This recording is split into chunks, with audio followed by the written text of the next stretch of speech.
Hello കൂട്ടുകാരെ, പിന്നെ നമുക്കിന്ന് ഒരു കൂട്ടുകാരൻ വിളിച്ചിട്ട് ഒരു 100 പീസ് ഓർഡർ ഉണ്ടെന്ന് പറഞ്ഞു. നമുക്കതിനൊന്ന് ജസ്റ്റ് എല്ലാത്തിനെയും കൂടി 100 പീസ് പിടിച്ചിട്ട് നമുക്ക് അവൻ്റെ വീട്ടിൽ കൊണ്ടു കൊടുക്കാം.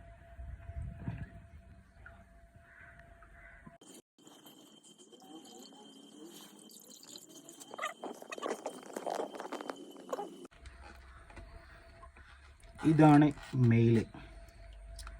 ഈ നല്ല സ്റ്റൈലുണ്ടാവും മെയില്, നല്ല ബിഗ് ഇയർ കൊണ്ട് ഇറങ്ങി വരും, ഇയർ മാത്രം. ഇതാണ് മെയില്. അപ്പോൾ 50 മെയിലും 50 ഫീമെയിലുമാണ് നമുക്ക് അവിടെ കൊണ്ടു കൊടുക്കാനുള്ളത്.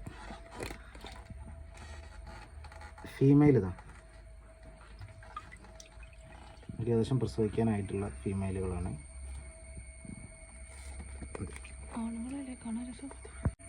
ഏകദേശം 100 എണ്ണം നമ്മൾ പാക്ക് ആക്കിയിട്ടുണ്ട്. ഇതിൻ്റെ ടോപ്പ് വ്യൂ ആണ് വെച്ചാൽ ഇതിൻ്റെ മെയിൻ ഹൈലൈറ്റാണിത്. ഏറ്റവും ഭംഗിയേറിയ മുകൾ ഭാഗമാണ് കണ്ടുകൊണ്ടിരിക്കുന്നത്. വീട്ടിലെ അക്വേറിയങ്ങളാണ് കിട്ടത്, അതിൻ്റെ പുറമുള്ള അക്വേറിയങ്ങളാണ് നമ്മൾ ഇതിലേക്ക് മാറ്റലുണ്ട്. അപ്പോൾ ഫിഷറീസിൻ്റെ 1,20,000 സബ്സിഡിയൊക്കെ കിട്ടിയ ഒരു പദ്ധതിയാണ് നമ്മൾ കണ്ടുകൊണ്ടിരിക്കുന്നത്. വീട്ടിൽ തന്നെ ചെയ്താണ്.